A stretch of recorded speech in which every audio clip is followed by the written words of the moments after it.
All right, so today we're going to be doing a deep dive into the idea of financial freedom.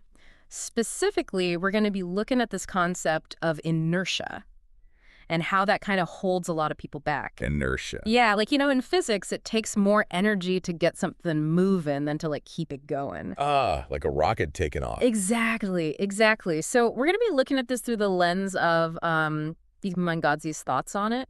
He made his first million when he was just 18. Wow, 18. Yeah.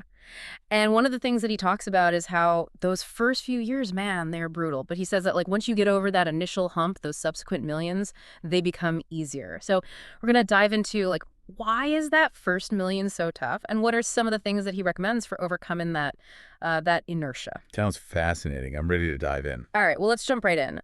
One of the things that I thought was really interesting was he makes this analogy about top athletes. Oh, Like, think about people like Messi, Hamilton, Federer. Yeah. He calls them, and I quote, the least interesting people in the world. really?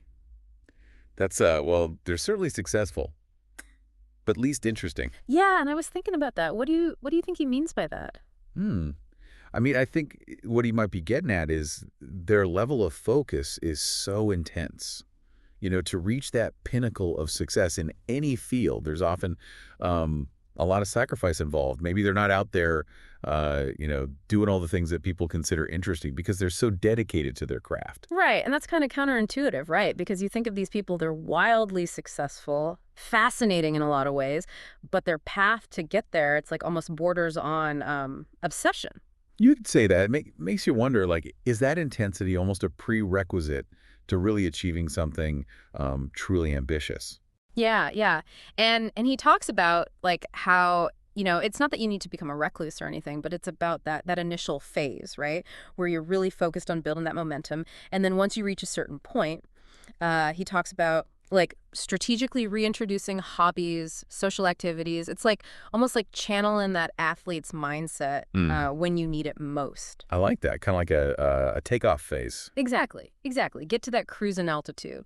But then that begs the question, how do you actually do that? How do you get to that level of focus?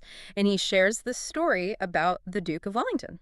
Oh, okay. And the Duke of Wellington, he burned his violin You burned it by as a symbol of letting go of distractions. wow.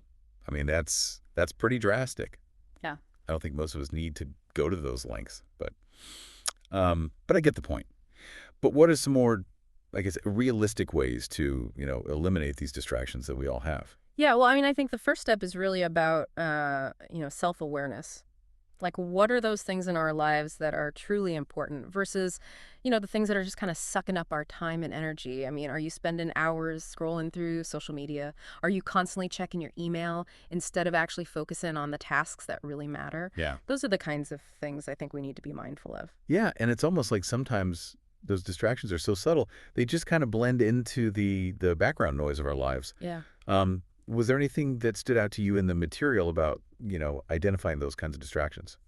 Well, he talks about this concept of monk mode. Monk mode. Yeah, and it doesn't mean you have to go live in a monastery or anything, but it's about, creating these periods of really focused effort, like hitting the pause button on all those unnecessary distractions and just dedicating yourself completely to your goal. So it's not just about working harder. It's about working smarter, eliminating anything that's not actually serving that goal, right? It's Yeah. like you're clearing your runway for takeoff. Exactly. Create those optimal conditions. What else does he include in this monk mode? Well, it's not just about work either. It's a holistic thing, like making sure you're getting enough sleep, eating healthy, taking care of your physical well-being.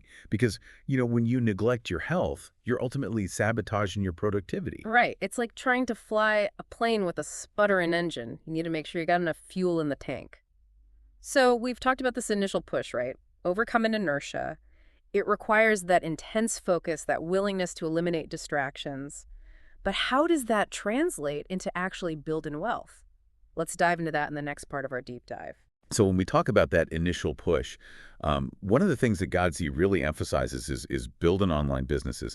He really believes that the internet has opened up so many opportunities for wealth creation, particularly for those who are willing to kind of embrace that monk mode focus that we were talking about. It's funny you say that because like I I think a lot of people, myself included, we hear all these success stories about, people building businesses online, but sometimes it feels so overwhelming. It's like, where do you even Right. begin? And Gandhi, he addresses that, Yeah. He highlights a few key areas where he sees like massive potential.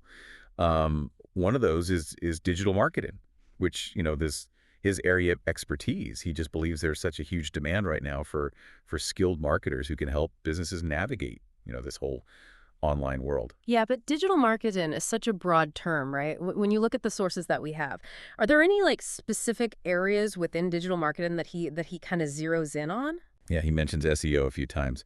Search engine optimization. That's all about helping businesses rank higher in search results so they get more visibility, attract more customers. He also talks about the importance of paid advertising and social media marketing. So somebody who's interested in digital marketing should be prepared to learn about things like SEO and running ads and managing social media for businesses. What about other online business models? Does he touch on any of those? Yeah, definitely. E-commerce is another one that he sees a lot of potential in. With platforms like Shopify and Amazon, it's easier than ever to, set up an online store. The barrier to entry is relatively low. You know what I find so fascinating about e-commerce is the ability to tap into these incredibly niche markets. Like I've heard stories of people selling everything from like handmade dog treats to vintage board games. It's crazy, right? Like the internet has allowed entrepreneurs to connect with customers all over the world who share their passions, and you don't need a ton of capital to get started. You can test out product ideas, Yeah. build an audience, all without having to invest in, a physical storefront. So we got digital marketing, e-commerce, any other avenues that he suggests exploring? He briefly mentions online education and coaching as another potential route. Given that he built a platform teaching people about business, he sees a lot of value in sharing knowledge and expertise online. Makes sense. You think about platforms like YouTube, Skillshare, anybody with valuable skills or knowledge, they can create courses. They can reach, a global audience. It's pretty amazing. Yeah, and it doesn't have to be about, traditional academic subjects either. Yeah. Like you could teach people photography, cooking, coding, anything you're passionate about, knowledgeable in. But but let's be real for a second. None of these online business models are get rich quick schemes, right?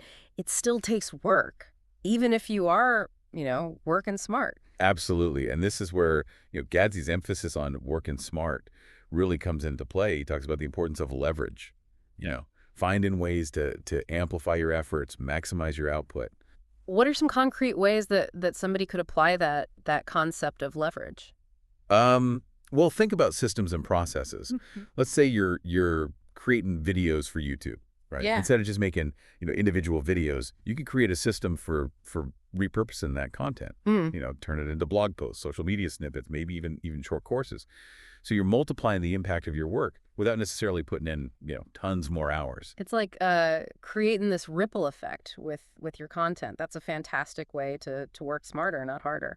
Any other examples of leverage come to mind? Yeah, delegation's a big one. If Yeah. you start to generate income, think about um, tasks you can outsource. Maybe it's hiring a virtual assistant to manage your emails or a graphic designer to create visuals for your brand. It frees up your time and energy to focus on the tasks that only you can do. I love that. You start with that intense focus of monk mode to kind of get things off the ground, and then as you grow, you leverage systems and other people to kind of scale your efforts. It seems like a natural progression. Yeah, definitely. But there's one more crucial ingredient that Gadsby really emphasizes: patience. Patience. Yeah. It's funny. I think in today's world, we're so bombarded with these stories of like overnight success that it's easy to forget that, real lasting success, it takes time. Yeah. Building a successful business, whether it's online or offline, it's a marathon, not a sprint. There will be challenges, setbacks, moments of doubt. Yeah. But it's that consistency and perseverance that ultimately, lead to success. So we've talked about a lot of practical strategies, mindset shifts, all aimed at overcoming that initial inertia and achieving financial freedom. But there's one more powerful concept that I kind of want to revisit, and that's the idea of the burn-in violin. That burnin' violin, right? What metaphorical violins do you think people might need to let go of to really reach those financial goals? Yeah, it's about identifying those things that, even if we enjoy them, they're holding us back, you know? Hmm.